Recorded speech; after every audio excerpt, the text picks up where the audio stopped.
नमस्कार विद्यार्थी मित्रांनो, मी प्रतिभा मॅम, प्रसन्न अकॅडमी निलंगा. आपल्याकडे ऑनलाईन क्लासेसची आपण स्टेट बोर्डची सिरीज चालू केली आहे. ही सिरीज 3री ते 10वीच्या विद्यार्थ्यांसाठी आहे. विषय इंग्लिश, मॅथमॅटिक्स आणि सायन्स.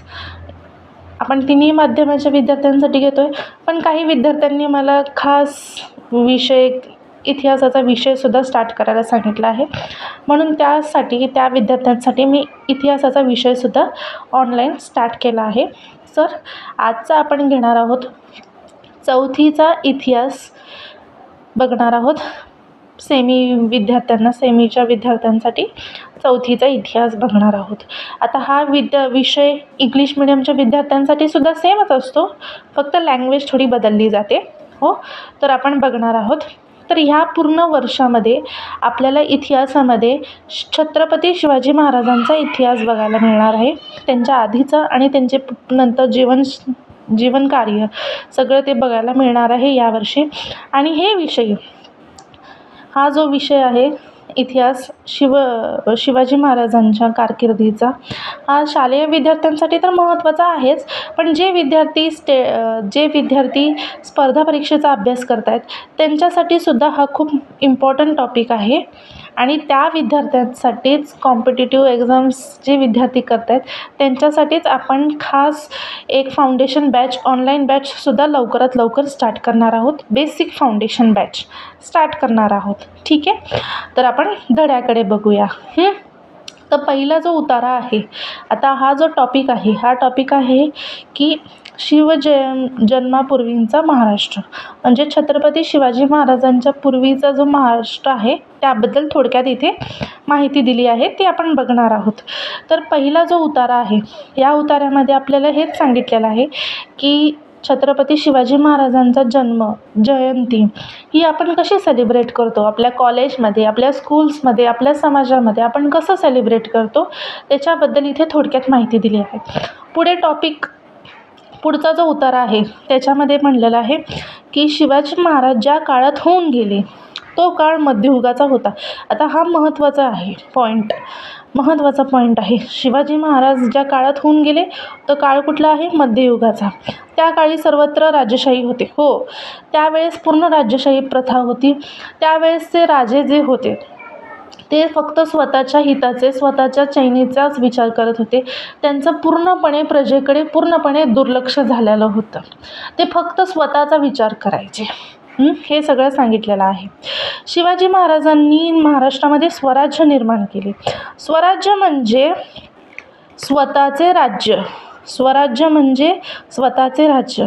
या सगळ्या गोष्टींकडे पाहून, प्रजेवर होणारा अन्याय या सगळ्या गोष्टींकडे पाहून शिवाजी महाराजांनी स्वराज्य स्थापन केले. स्वराज्य म्हणजे स्वतःचं राज्य. महाराजांपूर्वी 400 वर्ष महाराष्ट्रात स्वराज्य नव्हते. किती वर्ष? 400 वर्ष आधी महाराष्ट्राचा बराचसा भाग, अहिल्यानगर, अहमदनगर, जसं म्हणजे अहमदनगर, तो निजामशाह आणि विजापूर हा आदिलशाह या 2 सुलतानांच्या आपसीमध्ये वाटून घेतलेला होता. आता हा खूप महत्त्वाचा पॉईंट आहे. अहिल्यानगरचा जो भाग आहे तो कोणाकडे होता? तो निजामशाहकडे होता. आणि जो विजापूरचा जो भाग आहे तो आदिलशाहकडे होता. हा खूप महत्त्वाचा पॉईंट आहे. वाटून घेतला होता. ते मनाने उदार नव्हते. ते प्रजेवर जुलूम करत होते. या दोघांचे आपसीमध्ये हाडवैर होते. म्हणजे ह्या दोघांचे सतत लढाया चालू व्हायची. भांडणं न बोलता लढाया चालू राहत होते सतत. ते आपसीमध्ये भांडणं करत असत, युद्ध करत असत. आणि त्याच्यामुळे त्यांच्या प्रजेवर भरपूर हाल होत होते. अशा गोष्टींमुळे या दोघांच्या वादामध्ये प्रजेचे भरपूर हाल होते. उघड उत्सव करणे, पूजा करणे धोक्याचे झाले होते. त्यावेळेस प्रजेला एवढा धोका झाला होता की उघड उत्सव करणे, आपले सण साजरे करणे, पूजा करणे हे सुद्धा धोक्याचे झाले होते. रयतेला पोटभर अन्न मिळत नव्हते. रयतेला सुरक्षित निवाराही नव्हता. सगळीकडे अन्याय माजला होता. सगळीकडे अन्याय माजला होता. मग त्यावेळेसची प्रजेची अशी व्यथा होती. महाराष्ट्रात ठिकठिकाणी देशमुख, देशपांडे इत्यादी वतनदार होते, पण त्यांचेही रयतेकडे दुर्लक्षच होते. म्हणजे एका साईडला हे जे मोठे मोठे सुलतान आहेत ते आहेत, आणि दुसरीकडे आपलेच देशमुख, देशपांडे ह्यांचंसुद्धा प्रजेवर दुर्लक्ष होतं. देशावर त्यांचे प्रेम नव्हते. प्रेम होते फक्त वतनावर, जहागीरावर. त्यांचं कुठे लक्ष होतं? त्यांचंसुद्धा फक्त स्वतःच्या चैनीकडेच लक्ष होतं, स्वतःच्या हितासाठीच लक्ष होतं. त्यांचंसुद्धा आपल्या प्रजेकडे आपल्या लोकांकडे दुर्लक्ष होतं. त्यात रयतेचे खूप हाल होत. या साऱ्या गोष्टींमुळे रयत त्रासत होऊन गेली होती. सगळीकडे अंधाधुंद माजला होता. एकीकडे जे सुलतान आहेत त्यांचं वागणं असं, आणि दुसरीकडे हे देशमुख, देशपांडे ह्यांचं असं. मग ह्या दोन्ही साईडने हाल कोणाचे होत होते? प्रजेचे होत होते. या सगळ्या गोष्टींना पाहूनच आपल्या छत्रपती शिवाजी महाराज ह्यांनी स्वराज्य स्थापन केले. सारे पाहिले, रयतेला सुखी करण्यासाठी स्वराज्य स्थापनेचा पवित्र कार्य त्यांनी हाती घेतले. या सगळ्या गोष्टींकडे पाहून शिवाजी महाराजांनी स्वराज्य स्थापन केले. बंडखोर वतनदारांना त्यांनी वटणीवर आणले. स्वराज्याचे कामी त्यांचा उपयोग करून घेतला. तसेच रयतेवर अन्याय करणाऱ्या सत्तांशी शिवाजी महाराजांनी झुंज दिली. तर त्यांनी काय केलं? त्यांनी या सगळ्यांना अद्दल दिली. सगळ्यांना वटणीवर आणलं आणि जुलमी राष्ट्रवटीचा पराभव केला. शिवाजी महाराजांनी सगळ्यांना वटणीवर आणलं. रयतेवर अन्याय करणाऱ्या सत्तांशी शिवाजी महाराजांनी झुंज दिली आणि जुलमी राजवटीचा पराभव केला. न्यायाचे हिंदवी स्वराज्य त्यांनी स्थापन केले. हे स्वराज्य सर्व जाती धर्माच्या लोकांचे होते. स्वराज्यात कोणताही भेदभाव नव्हता. शिवाजी महाराजांनी स्वराज्यात हिंदू, मुसलमान असा कोणताच भेद केला नव्हता. मग त्यावेळेस छत्रपती शिवाजी महाराजांनी जातभेद, धर्मभेद न मानता स्वराज्याची स्थापना केली होती. सर्व धर्मातील साधू संतांचा त्यांनी सन्मान केला. अशी ही महाराजांची थोर कामगिरी पाहिली की आपल्याला प्रेरणा मिळते, उत्स्फूर्ती मिळते. तर त्यांनी प्रत्येक धर्मातील साधू संतांची त्यांनी सन्मान केला.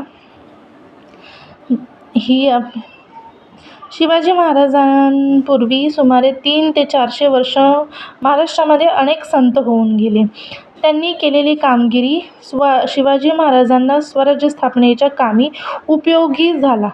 संतांची ही कामगिरी पुढे बघणार आहोत पुढच्या चॅप्टरमध्ये. म्हणजे हा जो चॅप्टर आहे, ह्या चॅप्टरमध्ये आपल्याला महाराष्ट्रात कशी अवस्था होती त्याबद्दल थोडक्यामध्ये इथे माहिती दिलेली आहे. तर आता चॅप्टर झालं. आता चॅप्टरचा पुढचा जो भाग आहे तो आहे स्वाध्याय. तर स्वाध्यायाकडे बघूया. पहिला आहे रिकाम्या जागा. तर पहिला जो प्रश्न आहे, शिवाजी महाराज ज्या काळात होऊन गेले तो काळ कुठला? मध्ययुगाचा. कुठला? मध्ययुगाचा. पुढे शिवाजी महाराजांनी टिंबटिंब स्वराज्य निर्माण केले. महाराजांनी कुठे स्वराज्य निर्माण केले? महाराष्ट्रामध्ये. आता पुढे जोड्या जुळवा. अहिल्यानगरचा सुलतान कोण होता? निजामशाह. आणि विजापूरचा सुलतान कोण होता? आदिलशाह. ठीक आहे. तर आता एका वाक्यात उत्तरे लिहा. शिवाजी महाराजांनी कोणती कार्य हाती घेतली? ह्याचा उत्तर कुठे येईल? रयतेला सुखी करण्यासाठी स्वराज्य स्थापनेचा पवित्र कार्य त्यांनी हाती घेतले. हे आन्सर येऊ शकतं. आणि दुसरं, शिवाजी महाराजांनी कोणाशी झुंज दिली? इथे आहे टॉपिक तो. रयतेवर अन्याय करणाऱ्या सत्तांशी शिवाजी महाराजांनी झुंज दिली. ठीक आहे. आता हे 2 प्रश्न झाले. आता पुढचा प्रश्न काय आहे? वेगळा शब्द शोधा. स्वराज्य, गुलामगिरी, स्वातंत्र्य. स्वराज्य आणि स्वातंत्र्य त्याचा अर्थ एकच होतं. पण गुलामगिरी हा वेगळा शब्द आहे, म्हणून गुलामगिरी याचा पहिल्याचा आन्सर काय आहे? गुलामगिरी. पुढचं काय आहे? रयत, प्रजा. या दोन्हीचा अर्थ एकच होतो, पण राजा हा वेगळा आहे, म्हणून त्याचा अर्थ वेगळा राहणार. म्हणून ह्याच्यातला आन्सर काय आहे? राजा. मग विद्यार्थी मित्रांनो, आजचा आपण पहिला टॉपिक बघितला शिवजन्मापूर्वीचा महाराष्ट्र.